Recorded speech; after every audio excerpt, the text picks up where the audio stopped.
kechiktirildi, ammo rad etilmadi. Hatto payg'ambarlar ham kutishgan. Yusuf alayhissalom quduqda, Ibrohim alayhissalom olovda, Ayub alayhissalom shifo topishni, Yunus alayhissalom kitda kutdilar. Agar Alloh sizni kutishga majbur qilsa, siz yaxshi sheriksiz. Alloh sizga buyuk narsani ko'rsatmoqchi bo'lgani uchun uni kechiktiradi. Sabr toqatingiz mo'jizangizni yanada chiroyli qiladi. Sinov oxirida sizni chiroyli narsalar kutmoqda. Tez orada siz tasavvur qilganingizdan ham ko'proq narsadan baraka topasiz. Agar Alloh sizni kuttirayotgan bo'lsa, so'raganingizdan ko'proq narsani olishga tayyor bo'ling. Kechikishlar hayotning bir qismi. Ko'niking.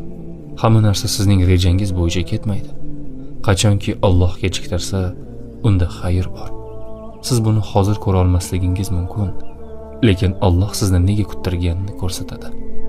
Shunday ekan, sabr qiling. Chunki tez orada go'zal ne'matlarni ko'rasiz.